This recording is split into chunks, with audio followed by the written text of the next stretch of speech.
On the last episode of Van Stab High, Non-Chlorine, presented by Monster Energy, 19-year-old and Stab High virgin Crosby Colapinto pushed himself into the lead by landing a frontside stalefish air reverse. In my personal opinion, I think Crosby's still in the lead because I don't see anybody that did anything more than what Crosby did yesterday. The ladybirds begin to set the tone, pushing each other into bigger waves and above the lip. And the crew made the decision to leave HTs. We go tonight and motor, and we're there, we surf all day or whatever, we go in and out, the wind goes on and we're ready for it. So you probably want to be at Macaroni's when the swell shows up instead of motoring.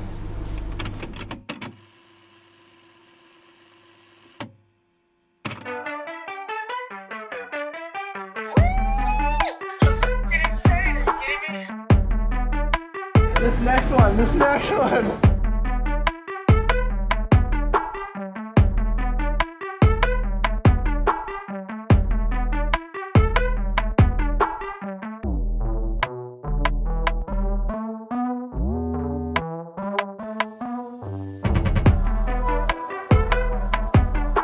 How good was that?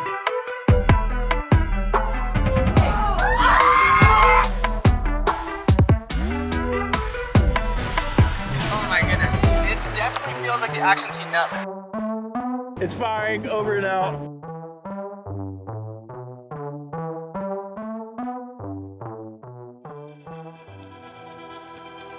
After a lengthy debate amongst the crew, the decision was made to head 4 hours south, from HTs to Macaroni's, to make it in time for the morning session at a wave synonymous with progressive surfing. This wave is probably the world's most high-performance surfing wave on the planet. For surfing, the way the water works against your board, how the wave comes in, wedges, barrels, and when you watch people surf it, you see them surf at their highest level. So how did Macaroni's become this petri dish of progression? Discovered in 1980 by pioneer surf discoverers, it was originally named Peeland after Pasungan Bay. The spot was later rediscovered in the late 80s by surfers who began camping on land. They renamed the spot Macaroni's, as the wave resembled a piece of perfectly curved and hollow pasta, bending as the wave peeled down the reef. Fast forward to the late 90s, and Macaroni's was surfing's most playful left. Typically policed by local charter boats and the Macaroni's resort in an effort to control the number of people in the lineup, this was a rare opportunity to get the world-famous left-hander nearly to ourselves.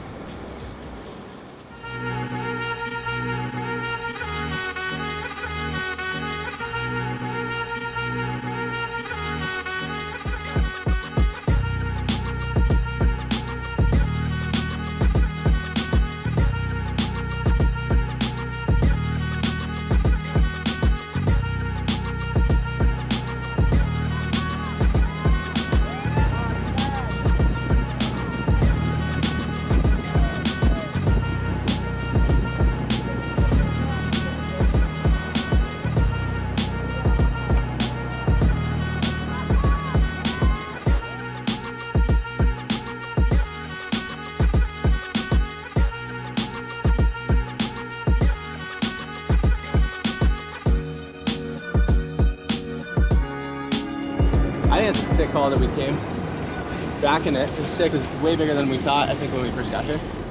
And everybody's starting to flare up. It feels like it's really happening now. Sebastian Williams has ridden traditional, performance-based firewire shapes his entire life. This session, Seb put down his standard high-performance shortboard in replace of something unique and unexpected, a borrowed asymmetrical album surfboard. This was the result.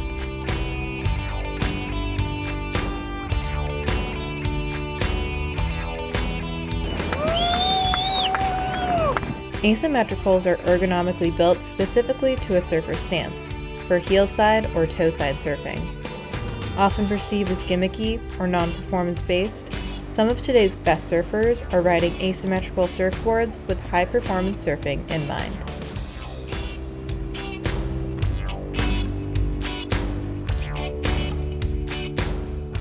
Nate, the most experienced at macaronis, saw something the rest of the crew didn't, and paddled up the point.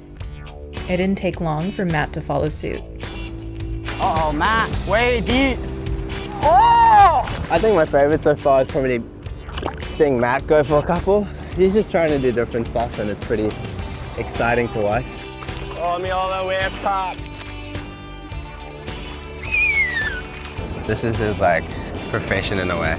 You can see for him it's like he's just going to work and he's like focused on like nailing the biggest air, like every single surf. It's pretty cool to see someone that committed to that.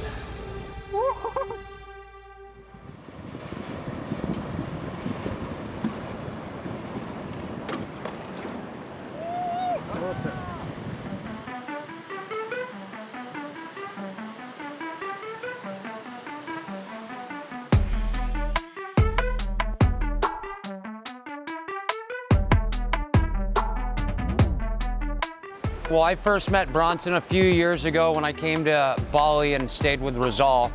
It's an interesting story because Rizal, he was really the first surfer out of Indonesia to make it onto the cover, which was huge. But in that time, he was helping the surf culture of Indonesia because of having the waves, but him having the knowledge from traveling international. So he got these other kids started. And once he got them started, they've all become professional surfers. He's had a hand with all the good up-and-coming surfers in Indonesia, getting them their boards, taking them places. So he went to Lakey Peak and saw Bronson there, and this was probably 4 years ago. Rizal took it on himself to adopt him and bring him to Bali, live with him. And then the way he got to this place with Rizal, it's kind of the way the surf history of Indonesia has been progressing. Bronson has been so mind-blowing because his approach on the wave is just to maximize it. Like has so much speed off the bottom, so much speed off the top. Like, he surfs fundamentally insane, but his air game is impressive because you don't really know what he's gonna do. Like they're mixing grabs, they're mixing rotations, and it's fun to like ask them kind of like what they're doing. Well, I see the future for Bronson to become one of the best surfer from Indonesia that ever been, and maybe one of the best surfer in the world. He's still growing. He's only 16 years old. You need to get out of Lakeys to become someone and travel the world. So Bronson go to Bali, go to school here, and become a solid person. So, and I want to share to these kids and to Bronsons and make him bigger than who he is today.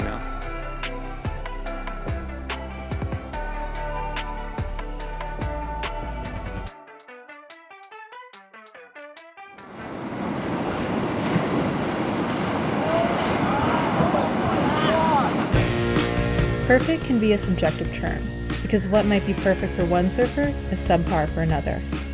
See, this is an aerial surfing competition, and the surfers need air wind to really reach that pinnacle point of progression. Let's define air wind, shall we? The conditions that we're looking for, especially if you're coming on, say, a boat trip, because the waves are so good here, would be the worst day ever, technically, for anybody else. You're really just kind of looking for wind that's coming not too far off an angle, but blowing into the wave. And usually, like, my favorite would be coming into the wave, but slightly onshore, so then when you leave the lip, you're already engaged. It kind of has that glue foot feel. So that's really just helping stabilize, keeping your board to your feet. We're usually looking for at least some type of wind blowing into us to keep control of our boards. Macaronis had just lost its air wind, making for what 99% of surfers would call perfect surf, 6 to 8 feet barreling waves with no wind. The waves are firing and there's no air, we're just getting barreled.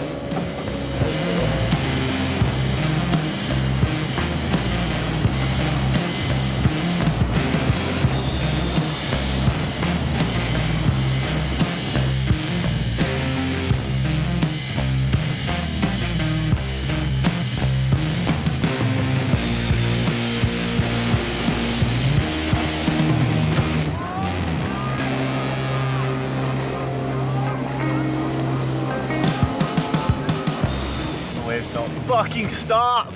This place is out of control.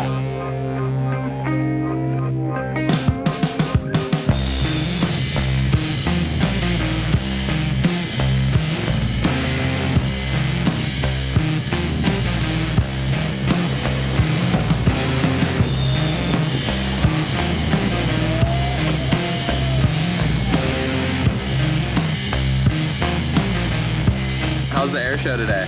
Oh my god, it's non-existent. It won't stop barreling. No matter how bad you want to pump down the line, you just have to be in the barrel.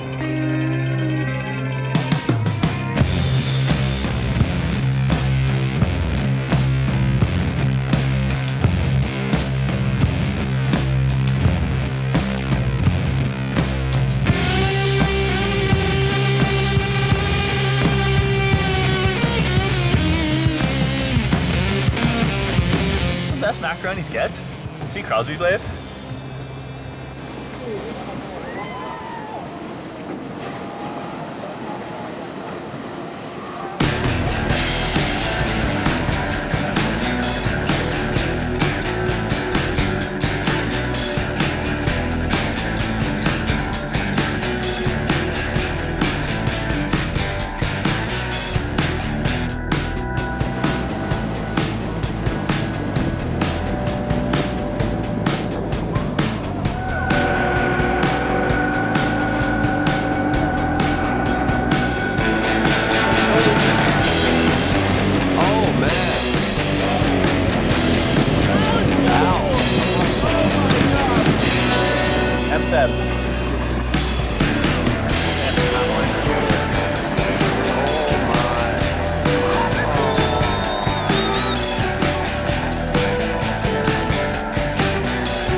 Everyone's fucking barrel drunk, dude.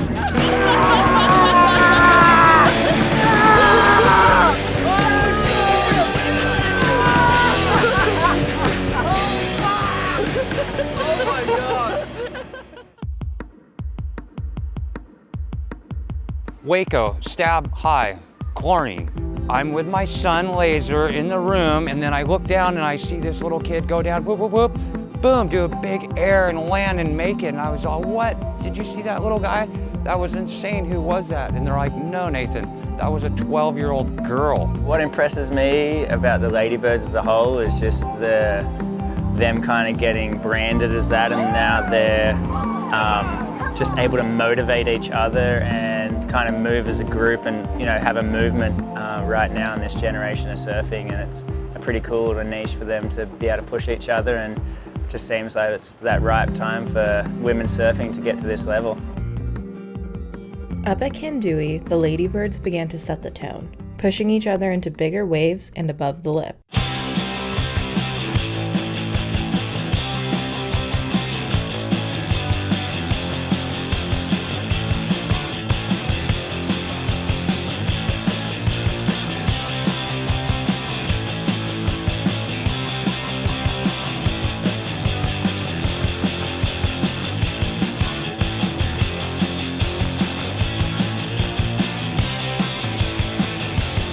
The first couple days were super small, but we got a couple waves that were good for airs. But overall, it was super fun, and I feel like we were just all cheering each other on whenever someone pulled an air and just having a good time. It was a good vibe.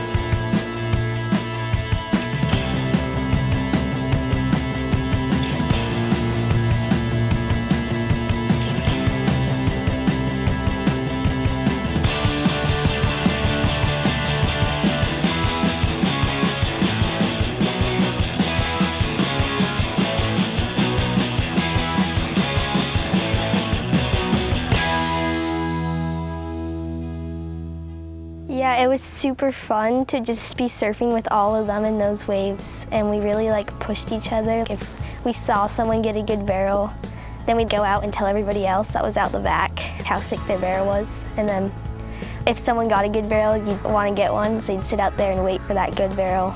And It was just super fun to be able to push each other in those waves. I feel like everyone improved on their barrels because it was just so much opportunity to like work on it and get better at it. I'd never really gotten barreled over reef before that trip. Be able to do that and then figure it out, it was so fun.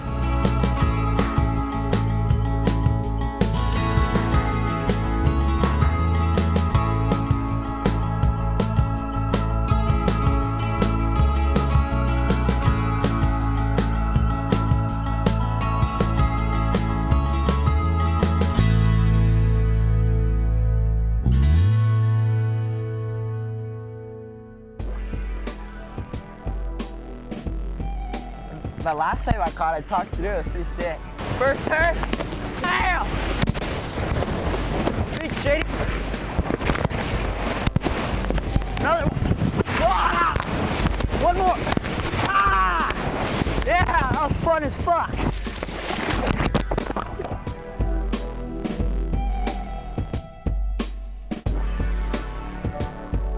In 2019, Kevin Schultz went from local beach kid to the man who pulled the backflip on his first attempt.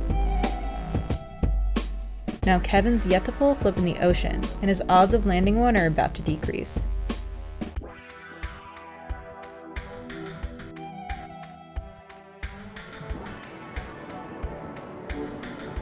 Oh, my knuckles like inside out. Oh. See, fireman. It's like, see how that knuckles dipped? He broke it. Right? I broke my hand like a month ago, and I think I just re-broke it. What'd you do? You jammed it into your board? Landed on it like this and like tacoed my hand and my finger flexed through there. While Kevin was self-diagnosing his hand, the surf continued to pump, and the wind began to switch, catching the wondering eyes of our head judge, Nathan Fletcher. The wind just turned into ideal air wind. It's probably the best air wind we've had for the trip. Nathan was back in the water, and again eyeing a section the boys were yet to see.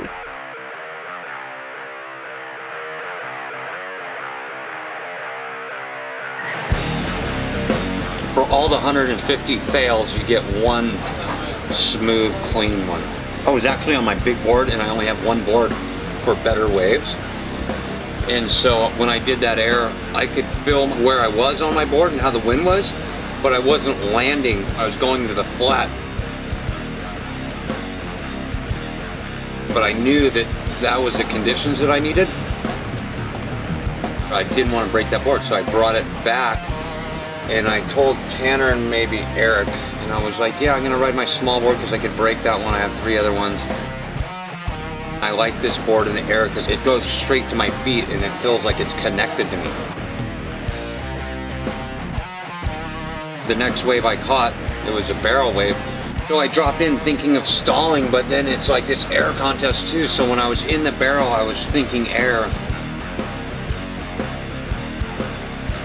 Being in the barrel gave you the good line on the corner. Otherwise, you're going out the back or into the flats. Just a nice controlled ollie. Everything went right. Wasn't anything extraordinary. It was just nice, like it was supposed to be done where it was done. So it felt good. Yeah. And then I got a standing ovation from my peers.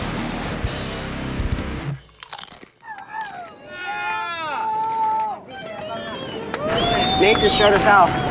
Uncle style. There you go! What the actual fuck? Oh my God! Can judges win the air show? Oh, they said so, but I don't think so. It's more like just support and respect. Oh, me all that way up top. Yeah, man! Oh, shit.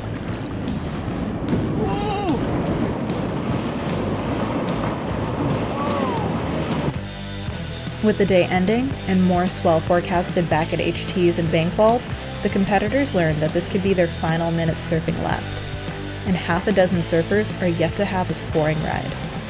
Oh, there's only 3 hours, and I guess we're gonna go to a right. Was that the call? I think we've got like 3 hours left, and this is the last, I mean, maybe the last good conditions on a left that we'll have. So yeah, I reckon just try and make the most of it and try and get that left that you're after. Have you landed anything? Nothing, like, I have a little fish in the bucket, but not a slot.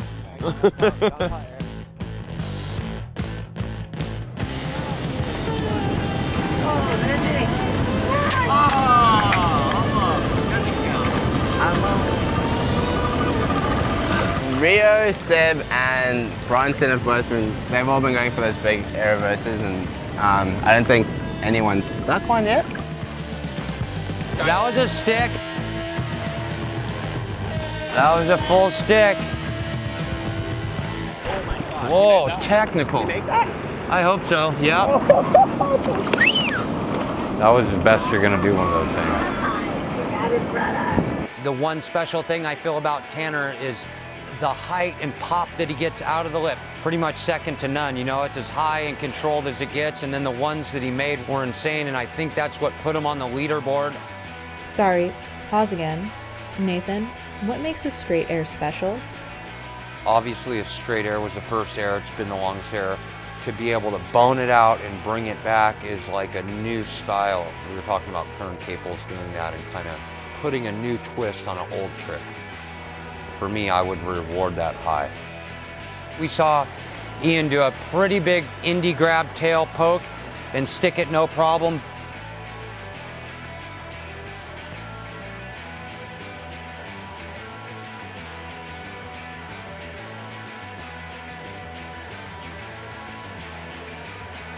Hey, did you see that air that Crosby almost had?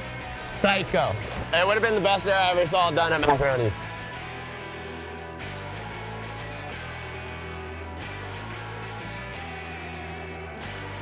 The best air full rotation, in my opinion, I was right on the reef, but when he landed, he broke his board. So we're not giving him any points, but the respect level from the peers is definitely through the roof. I love to see Matt Miola because Matt is going up the point or down the point. The 1 foots he did really stood out. It just looks radical with the hair and the board, and then when he slaps on the water, you're just like, what? But I feel like that's being in control for him. And so him being in control is just like wild and crazy.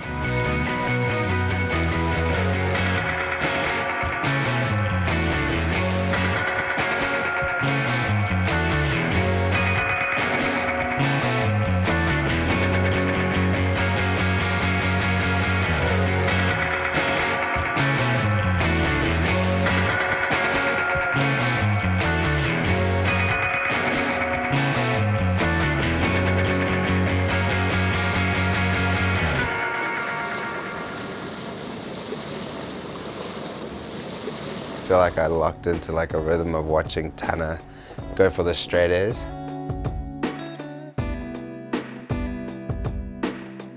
It's kind of like watching someone like skating and going for something like over and over again and like really feeling it. Oh my God! Rad style and like a lot of pop. I don't think it was as high, but I was really psyched to pull one.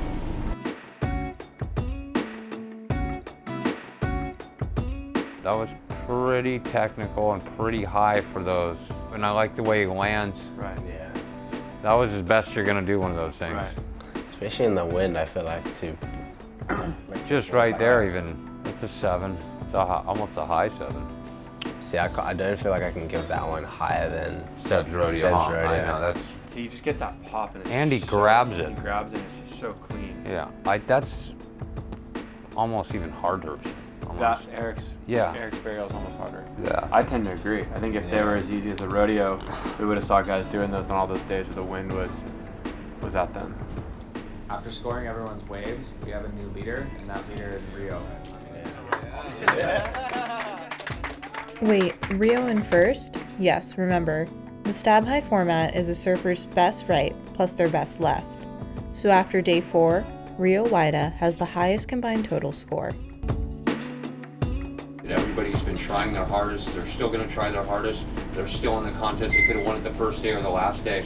And so for that fact, I feel like this has been the best format for performance and for progression for an air show. Yeah. How does that? Look at that. That's fucking proper. That's pretty proper. And scoop. There's like no spray trail in this photo that Nate has too, so it's like, it looks photoshopped. That is fucked up. That's like a cover shot. Holy shit. I mean, everything feels good. Like every time I get a good wave, I always say, that was the wave of my life. What a legend. Yeah, you do. Yeah. That was the air that we want to see of the straight air. I think you set that tone for everyone. They now have to beat your air. So well done on the judges' front to set the parameter by yourself.